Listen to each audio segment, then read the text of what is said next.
Andu'aalam gosa egaa du'a qananiitiin wal qabate akka mana hidhaa agalee hundumti keenya iyyuu hin beekna haa ta'u malee dhugaan hin bulti malee hin turti malee hin baati jechaadha.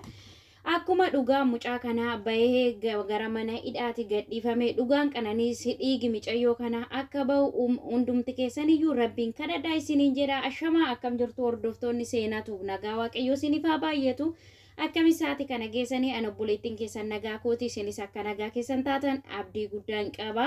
Egaa viidiyoo kana laayik sheer gochuu hin dagatinaa isiniin jedha obboloota koo. Egaa har'ammoo viidiyoo biraatiin walitti deebinee jirra jechaadha. Egaa viidiyoo kana xiqqooshii yaaduma koo wantoota sooshaal miidiyaa kanarra deemaa jiran hundumti keessaniyyuu hin beektu.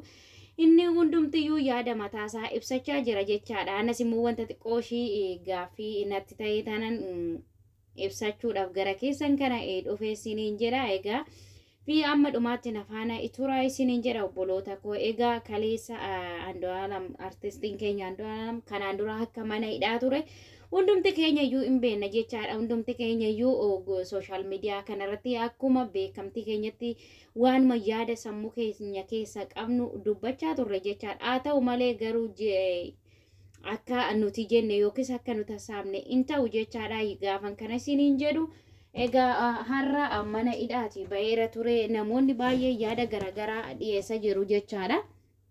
Egaa dhugaa qananii micayyoo ol qajeeltu kana waaqayyoo gumaashee haa baasu jechaadha. Dhugaa dubbachuu fi egaa Itoophiyaa keessatti yoomiyyuu gumaan namaa yookiis namni du'ee yoo mul'ate beekaa osoo kan mul'atu ta'e kana ceetu mul'ata.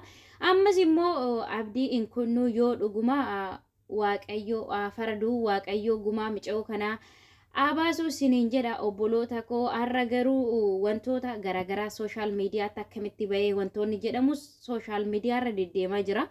Nuti hin beeknu jechaadha. Nama ajjeesee waaqa bichaatu beekaa. Nuti afaan keenya dubbannee cubbuutti galuu hin barbaannu. Maaliif jennaan waan hin beekne keessa gallee dubbachuun illee nurra hin jiraatu jechaadha. Garuu namoota tokko tokko wantoota garaagaraa akkamitti ba'a micayyoon ol qajeeltu kunu lubbuu ishiitiin hin dabarsee isatu dabarsee akkamitti ba'a akkamitti seerri gadi dhiisee jechaa jiru jechaadha. Inni ajjeesee fi nuti amma as teenyee wantoota garaagaraa haasa'uu odoo hin taane ni seerri itti deemaa jira sila ta'eef hamma sanitti immoo obsa godhannee waan irra ga'amu hordofuutu nurra jiraata isiniin jedha obboloota koo. Maaliif jennaan boru itti qaanoftu jechaadha. Ammallee warroonni kaleessa isa ajjeesee isa akkas godhe jedhu dhugaa dubbachuu fi ani gaafuma duraayyuu hin jenne jechaadha guyyaa takka. Maaliif jennaan akkamitti haadha manaasa nama jaalatu nama akkanatti jaalatu jechaan amma fakkeenya fi obboloota koo jaalachuusaa maayidhaan beekta jechuu dandeessu jechaadha. Amma namni isin hin jaalanne tokko si wajjin proogiraamii wantoota garaagaraa wajjin deema jechaadha. Yeroo deemtu kanatti egaa jireenyi akka mana keessa jiraatanii fi akka yaalli alatti mul'isan garaagarummaa qaba. Haa ta'uyyuu malee namni dhuguma akkamitti harka isaatiin haadha manaasa nama jaalatu nama kanaan durarree intarvuu ta'ee ture jechaadha. Akka baay'ee ishii jaalatu baay'ee ishii kabaju himee ture jechaadha. Afaan kaleessa akkasitti ishii jeju saniin har'a akkamitti ishii ajjeesa kan jedhullee gaaffii natti ta'a jechaadha. Durumallee ani waa'ee kanaa hin dubbanne isiniin jedha obboloota koo. Maaliif jennaan haadha manaa yaani reebuun hin jira dabaddabuun hin jira kun hin jira garuu lubbuu ishii hin dabarsa jedhee yaadu. Egaa kanammoo kan beeku obboloota koo rabbi tokkicha qofadha jechaadha. Sooshaal miidiyaa kanarratti amma wantoota garaagaraa suura isaallee gadi galabbatanii irraa waan baay'ee jechaa jiru jechaadha. Mucaan kun kaleessa bahe jedhame egaa ani dura sobasee rabbi baga isa baasee dhugaa qananiis immoo rabbi inni wanta hundumaa danda'u haa baasu isiniin jedha obboloota koo. Maaliif jennaan dhugaa waaqee nu mararuu dhiistee miti erga micayyoon kun boqottee jireenyumaaf tabsaa nuti sammam jiraanna wanta jennutu nutti dhaga'ama jechaadha. Maaliif jennaan micayyoon kun yeroo mara gammadduudha karaa sooshaal miidiyaa hundumaanuu jechaadha. Egaa ishiin guyyuu gammadduun kun iyyuu lubbuudhaan dabartee nutoo akkamitti jiraanna kan jennullee nutillee eenyu jechaa jirre jechaadha. Dhugaa ishee abaduu odoon ta'an Rabbi dhugaashillee ingatini maaliif jennaan ishiin duute itti gorte boqotte kan jiru homaan ta'u ishiidha malee jechaadha. garuu idimeeshii muluu kan mucoo ko jechaa gubachaa afuu armeeshiiti jechaadha. Inni Andu'aalamillee boru nama biraattillee dhufuu danda'a. Garuu kan du'e ilbaanyi kan jiru boru kan jiru uma argaa jechaadha.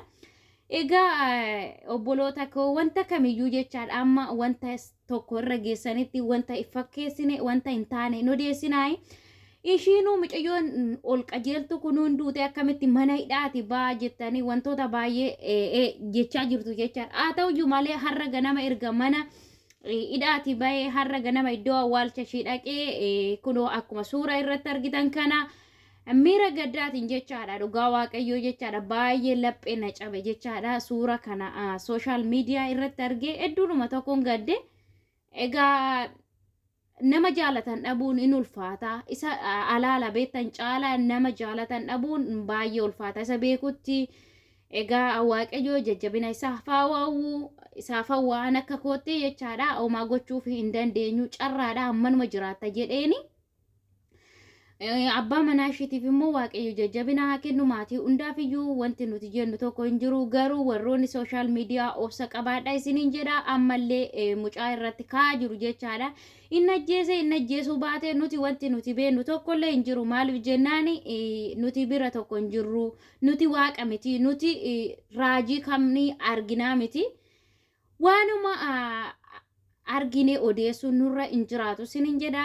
Maaliif jennaan boru itti gaafatamna jechaadha. Dhugaan mucoo kanaa boru ba'uu danda'a. Egaa har'a gaafa inni mana hidhaati gadi ba'e kana booddee intarvuullee ta'uu danda'a. Amma aga sanitti akkamitti akka ishiin duutellee kaleessa naasuu keessa jiraachuu danda'a. Har'a garuu naasisan keessaallee xiqqoo tasgabbaa'ee jira jechaadha. Egaa hammaan booda gaafa tasgabbaa'een booda waa'ee qananii dubbachuusaa in oolu jechaadha. Akkamitti akka ishiin duute akkamitti akka hin arge immoo baqa hin jira miti isaan gidduullee hariiroo akkamii jira kan jedhu gabbayee dubbachuu danda'a jechaadha. Maaliif jennaan har'a dhugaa yoo dhoske boru dhugaan hin baati jechaadha. Waan isa qunnamuun beeku bara amtuu kana keessa dhugaa dubbatee mana hidhaa san keessatti illee afuu isaa wayya jechaadha. Boru waan isa aggaaxamuun beeku haadha manaasaati. Boru haadha ijoollee kooti naataati jedhanii walitti makamanii jiru jechaadha. Ijoolleen kun erga makamamanii immoo namni mana tokko keessa jiraatu walitti bu'uu hin oolu jechaadha. Haadha manaaf abbaa manaa dhiisati namni innumti sooshaal miidiyaa irra jiruyyuu walitti bu'aa hin araarama jechaadha. Haadhi manaaf abbaan manaan immoo qaama tokko sila ta'eefiyyuu wal dhabuu waanuma jiru. Abbaan manaas immoo haadha manaa reebuu waanuma jiru. Garuu lubbuu namaa lubbuu ishii hin baasa jedhee guyyaa tokkollee yaadee hin beeku hin yaadus jechaadha. Warroonni sooshaal miidiyaa keessatti akkamitti mucayyoo kana ajjeesee mana hidhaati baa jedhu jechaadha. Ijoollee sooshaal miidiyaa karaa feesbuukaa kana keessattuu mucaa suura gadi zaqaniit akkas jedhu jechaadha. Egaa obboloota koo wanta hin hubanne haasa'uun dhorkaadha jechaadha. Maaliif jennaan wanta ijaan hin argine tokko wanta isat akkas godhe jechuun boru waan nu qunnamu hin beeku jechaadha. Akkasin godhaa wanta fakkeenyaaf ati amma fakkeenyaaf ishiin dubartiis ishiin inni dhiiras ati haadha manaa kee akkasin goota. Egaa mucaa kana aarsuudhaaf jecha ani akka mataa kootti kaleessallee dubbachaan ture jechaadha hin beektu. Hundumti keessaniyyuu mucaa kanarraa kanaan durarree doorsisa garaagaraa jira. Karaa isa huban barbaadanii lubbuu mucayyoo kanaa tokko immoo halkan silaa wantichi xiqqoo isa kanatu na xaraxarsiise malee isa karaa argatan dhabnaan haadha manaa isaatiin dhufanii laata kan jedhus yaadan ture jechaadha. Maaliif jennaan dhugaa dubbachuu fi namichi kun mucaan kun artistiin kun ergaa Aceen du'ee amma tokko namni waa'ee weelluu kana eenyu jedhu bakka Acee bu'e yoo hin jedhu mucaa kana jechaadha amma ta'an tattaafachaa jiru. Isa kanas immoo hin dhabamsiifne jedhanii isa argachuu dhabnaan haadha manaasaa kana argatanii laata kan jedhus immoo gaaffii innatti ta'a malee ani guyyaa takkayyuu mucaan kun in ajjeesas waan akkasiis godha jedhee takka yaadellee hin beeku. Isinillee warroonni sooshaal miidiyaa odoo obsa godhattanii maaliif jennaan boru dhugaan ba'uu danda'a. Amma inni obbaree jechaan hin jira miti. Amma fakkeenyaaf tokkoffaa mana hidhaa ture lammatallee gaafa mana isaatti deebi'u kana gaafa mana keessa dhabu miira hin taane keessa gala jechaadha. Innaa amma sanitti immoo obsitanii osoo obsaan eeddanii baay'ee gaarii ture. Maaliif jennaan waan fakkaanne waan eenyuun jenne odeessaa jirra jechaadha. Akkamitti maaliif ishiin asaa dhugaan bahee ashiin baane jechaa jiru jechaadha. Amma sanitti immoo obsaan eeguun sinirra jiraata. Obboloota koo adaraa keessanii obsa godhadhaayi. Waan fakkaanne jechaan kalee amma fakkeenyaaf micoo kana dhabne asin deebu jechaadha. Kanallee dhabuun nurra hin jiraatu. Garuu dhuguma yoo inni ajjeesee raate harka kenna ture ofuma isaati yoo jechaan amma namni gaafa mana tokko keessa jiraatu inni tokko obsa hin qabu yoo ta'e ishiin obsa qabaatte qabbaneessuu dandeessi jechaadha. Miira aariitiin micoo kanayyuu dha'ee osoo ajjeese jechaadha. Dhugaa dubbachuu fi osoo harka kennee isaaf wayya jechaadha. Dhiiga nyaachuudha mannaa jechaadha. Innaa kanas immoo waan godhu natti fakkaatu innaa wantoota baay'ee kanaan durallee odeeffamaa ture jaalala ishiin qabu osoo jaalala hin qabaatuuf ta'e sooshaal miidiyaa irratti yeroo piroogiraamii garaagaraa fuudhee garaagara hin deemu nama jibbutu tokko fuullee isaattuu hin baatu jechaadha. Egaa namni gaafa walitti dhufu yoo namaa ta'uu baate gargar baa malee seerri ajjeesii jedhu hin jiru jechaadha. Yoo bara kana keessa amma miti duriyyuu aada manaa dabaddaba malee ajjeesuun hin jiru. Amma immoo yoo walii mirga qabna jechaadha. Namni tokko yoo waliin galle ta'e walii kaa inni ni ka qabu saddaan irrata malee wanti lubbuu namaa baasu hin jiru. Egaa wanti nuti anama beekee osoo hin taane wanta natti fakkaate jechaadha. Hin godhu akkamitti akkas godhe nama jaalatu akkamitti ajjeesa kan jedhu malee wanta nani beeku tokkollee hin qabu. Isinis immoo agasanitti obsaan eegaa isiniin jedha obboloota koo maaliif jennaan wanta boru ta'uu itti qaaneffattu itti salphattu. Maaliif maatiin qananii amma zim jedhanii taa'anii jiru jechaadha. Maaliif wanta nuti amma asumaa achi ilaalla malee wanti nuti itti dhiyaannee beeknu tokkollee hin jiru. Isa tajjeesee isa akkas godhe jechuu odoo hin taane boru maaltu dhufa? Mee mucaan kun immoo mana hidhaati bahee boruun tarfuu ta'ee boru itti qaanoftu. Kanaafiyyuu obsa godhadhaa isiniin jedha obboloota koo maaliif jennaan boru wanta dhufu waan hin beekneefiyyuu tasgabbaa'ii isiniin jechuun barbaada. Egaa dhugaa dubbachuu fi nama gaddisiisuu dhiisee miti jechaadha.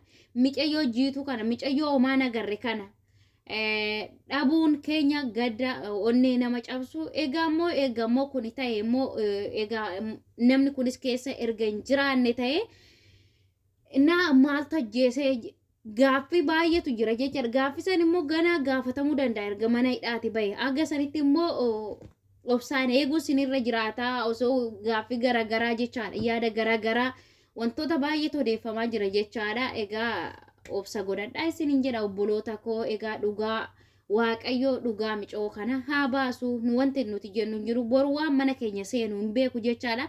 Arrazim jennee sooshaal miidiyaan nuti tole jennee waan barbaanne yoo jennee boru wanta nu waggaaxamu yookiin nu qunnamu hin beeknu jechaadha. Saniifiyyuu immoo obsuun nurra jiraata isiniin jedha obboloota koo. Kanuma isiniin jedha dhugaa rabbii amma ta'ee obsuu isinirra jiraata. Maaltu boru as deema jennee laaluu qabna. Waaqayyoo maatii micayyoo maatii qananiitiif illee jajjabina haawuu nama kana fakkaatu dhabuun gadda Oromoo hundaati jechaadha. Gadda maatii shibichaa osoo hin taane gadda keenya hundaati. Namni kana dagate hin jiru jechaadha. Yaa'uma yaada jirra. Garuu immoo mucaa akka nu bahu ijoollee baay'eetu irratti gungumaa jira jechaadha. Egaa nuti inni ajjeesu baane wanta nuti beeknu tokko hin jiru. Waan hin beekne keessa gallee borcuu osoo hin taane obsaan boru maaltu as deema jennee dhageeffachuu qabna jechaadha. Egaa mucaan kun bahee mucaa jechaan nuti walirratti duulla jechaadha. Hundumti keenya iyyuu egaa obboloota koo waaqayyoo lubbuu ishii amaaru isiniin jedha. Egaa viidiyoo koo har'aa asumarrattan xumuraa jalqabaa kaastanii aga ammaa kanatti waan na hordoftaniif guddaa galatoomaa ulfaadha isiniin jedha. Aasaa koo keessatti immoo yoon dogoggoree jiraadhe na of kalchaa dhiifama naaf godhaa isiniin jedha. Egaa yaaduma keeyyaan ibsadha jedhee tanan gara keessan kana dhufe aasaa koo irratti wanta si mufachiisu wanta siif faallaa yoo ta'e dhiifama naa godhaa yaada qabdanii fi koomentii jala naaf gochuu hin dagatinaa. Amma viidiyoo ambiraati walitti deebinutti nagaan naa turaay baay'ee sin jaaladha. Nagaan turaa isiniin jedha. Egaa waaqayyoo dhugaa qananii haa baasu isiniin jedha obboloota koo. Nuti beenne osoo hin taane dhugaa qananii rabbii inni wanta hunduma danda'u haa baasu.